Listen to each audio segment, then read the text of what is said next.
So with over a week of training camp practices and tons of position battles going on, it's time to take an updated look at how I think the 53-man roster is shaping up. There has been some changes from my last projection that was over a month ago, and you never know, a couple of these might surprise you, so let's talk about it. But first, how about those?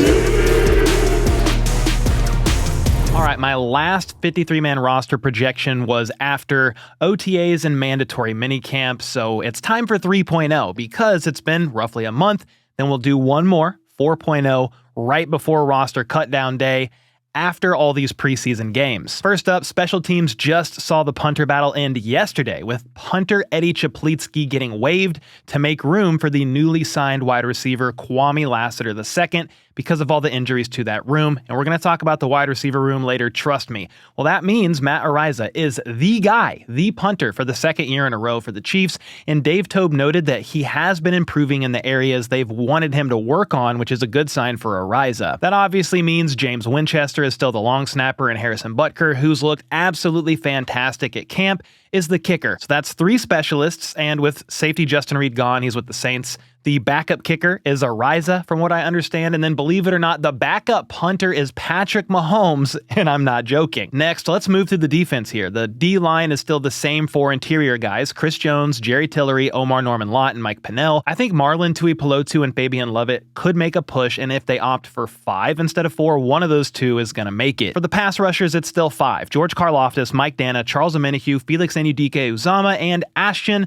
Gelati. Those are the clear standouts to me, though I will say FAU hasn't yet shown many flashes at camp, which makes me nervous for his third-year leap. It needs to be big, and while I'm rooting for him, I'm going to be cautiously optimistic. I've seen some say he could be a trade candidate, but I would think Casey might want to give him one more year in the system to truly see what they have in him, especially with Omenihu on a 1-year deal and the team having the ability to move on from Dana after this season if they want to. The linebacker room is the toughest one for me to gauge here, at least with the depth piece guys. I'm still rolling with 6, with the 4 definite locks being Nick Bolton, Drew Tranquill, Leo Chanel, and Jeffrey Bossa. Jack Cochran also most likely makes it, given his ability to be the backup green dot if God forbid both Nick Bolton and Drew Tranquill go down, which has happened before, but also because of his value on special teams. He played the second most special teams reps on the entire roster just last year. For the 6th spot, I had the ultra-athletic Brandon George making it, with the coaching staff betting on his upside, primarily playing special teams this season. He boasts a 9.98 relative athletic score, which is insane, but I really need to see some preseason games to better evaluate this one. Casey has rolled with 6 linebackers in 3 of the last 6 years, so I'm keeping it that way with Brandon George being on there for now. For the secondary, I have flip-flopped repeatedly on Josh Williams.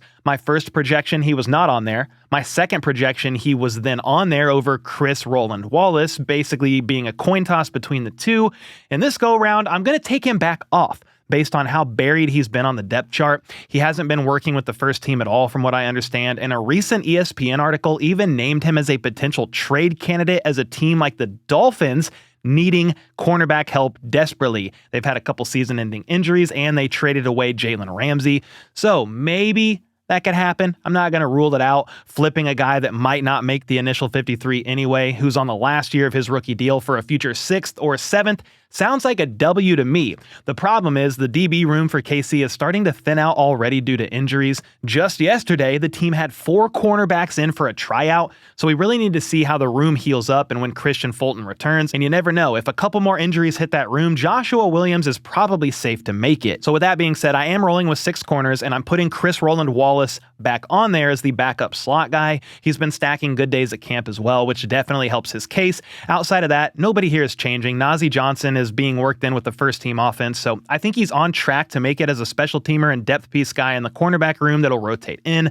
Then of course you've got Trent McDuffie, Jalen Watson, Christian Fulton, who I do think comes off the PUP list, who we now know had off-season knee cleanup surgery back in the spring. Then Noel Williams, obviously, he's going to make it, plus the aforementioned Roland Wallace and Najee Johnson. The safety room is still at 4, Jaden Hicks, Brian Cook, Chamari Connor, and Mike Edwards. Deion Bush really feels like a great practice squad stash as a vested vet. They can release him during cutdowns and he wouldn't have to clear waivers and then just sign to the practice squad, so I love the idea of him returning there. That makes for 25 on defense and then 25 on offense, but I do have a few tweaks on this side of the ball as well. For quarterbacks, 2. Mahomes and Minshew, nothing to talk about there. For the running back room, I still like the idea of 4. Isaiah Pacheco, Kareem Hunt, Elijah Mitchell, and Brashard Smith. The only real question for me here is who's going to be the third down back? Maybe Kareem, maybe Elijah Mitchell. Doesn't matter, they're both making it anyway. I also think Brashard Smith, even as a 7th round rookie, is a lock. He's the only one under contract after this year and is a great guy to keep around and continue developing. He'll probably come out and create some mismatches in the pass game as well this season, and I'm very excited for that. He could also be your punt returner, but he doesn't really have experience with that, so we'll see. I don't think he unseats Nico Remigio, spoiler alert, but he's just a guy to keep eyes on. That means I still don't have Carson Steele making the roster as the fullback, but the last 3 of 5 years, Casey has gone with a 5th running back, so I can't rule out the possibility of Andy Reid just really wanting to keep a fullback around. The chance is there, and maybe with Rice starting out suspended, that's what I at least think happens. They could use that extra spot on offense to keep Steele around. Let me know what you think, though. Do you think the Chiefs bring Steele back as their fullback or nah? He did have some ball security issues last year, but the team asked a lot of him as CEH went on the NFI, and then Pacheco broke his ankle pretty quickly. So I do think he can improve there for sure. And then some of you say, well, they need a fullback because of how much they use them on special teams. Well, Steele was outside of the top 10 last year in special teams usage, so if he's not around, they can absorb the loss. On teams, Dave Toub could find somebody if needs be. I also think he has a shot at clearing waivers and makes it back to the practice squad, so he would be a practice squad candidate for sure for me. Now, before we get to the wide receivers and tight ends, the O-line room has seen a change. Josh Simmons seems to be the left tackle. He's taken all the first team left tackle reps, and yeah, he's looking absolutely fantastic. We know that. So it's Simmons, Kingsley Suamataia at left guard, Creed Humphrey, Trey Smith, and Jawan Taylor as the starting 5, with the other 5 being Jalen Moore. He's the next man up in case of injuries at the tackle spots.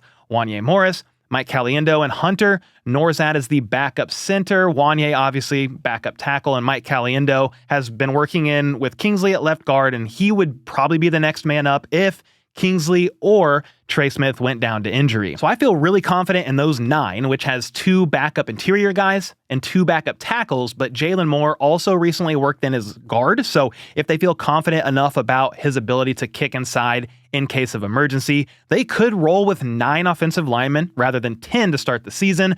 That would free up a spot for maybe Carson Steele. They want the fullback, an extra receiver, or even quite possibly an extra tight end, because it does not look like Jared Wiley is going to start the season on the PUP list like I initially thought.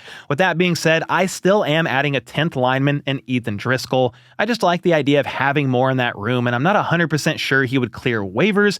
He is another tackle, though, so he's the only one I'm not sure about. Now, for the tight end room, I've had 3, but it still keeps changing. The first go-round was Travis Kelce, Noah Gray, and Jake Brenningstool, but due to injuries sidelining Brenningstool at the end of OTAs and mandatory camp, and Robert Tonyan getting a ton of work in, I swapped them for the second projection. But this was with the thought that Wiley was going to start out on the PUP list. However, that does not look like it's going to happen, so I do still have 3 tight ends, with those being Travis Kelce, Noah Gray, and Jared Wiley. However, Wiley still doesn't seem quite back to 100% in his looks out there from what I've been able to tell. Meanwhile, Tonyan has been making plays, and the 31-year-old vet has been impressive enough to honestly earn a spot on the 53.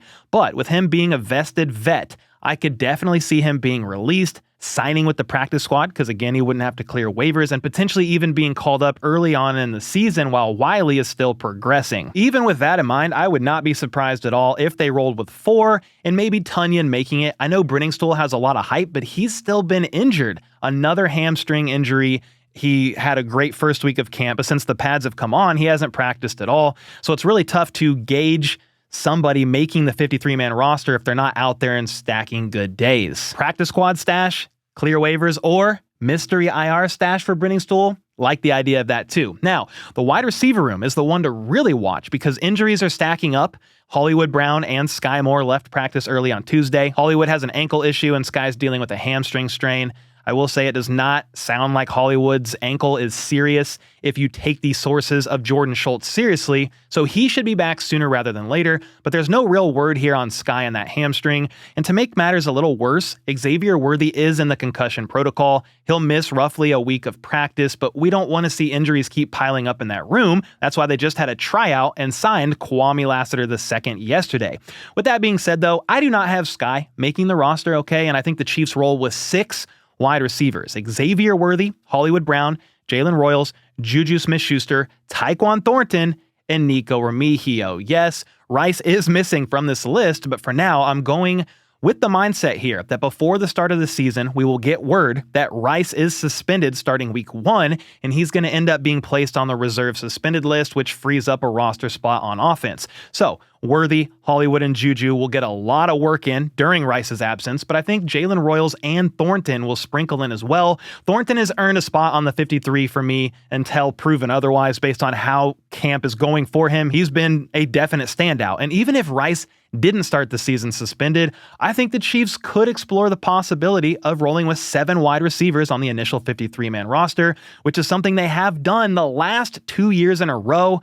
And the reason why I would say that is because Nico is bar none the dedicated punt returner to me based on what Dave Tobe said last week. He said he's head and shoulders above the rest. But then again, I think Thornton has done enough to earn a spot, so I'm putting both Nico and Thornton on there. If they went with 7 wide receivers, though, you would need 1 less lineman or 1 less running back. You need to make up the difference somewhere. There's a possibility you could roll with 1 less defender as well, making it 24 on defense, 26 on offense, and 3 specialists.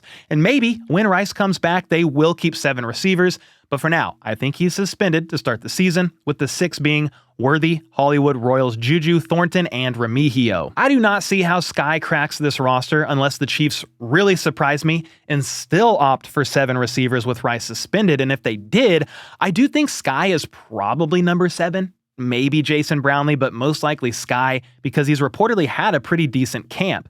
What I think they might want to try and do, though, is have Sky ball out with Gardner Minshew in these preseason games and trade the guy for a future 7th-round pick or something. He is a 2nd-round pick after all, and maybe another team could see that and see some value in him and give up a future late-round pick for him. So for me, Sky is a potential trade candidate, but you never know. There's still 2 weeks of camp left, 3 preseason games, then injuries are always an X factor in this equation too. My hope is they stay as healthy as humanly possible, but with all that being said, let me know where you agree and disagree with me on this 53-man roster projection, and until next time, let's go. Let's freaking go. How about those?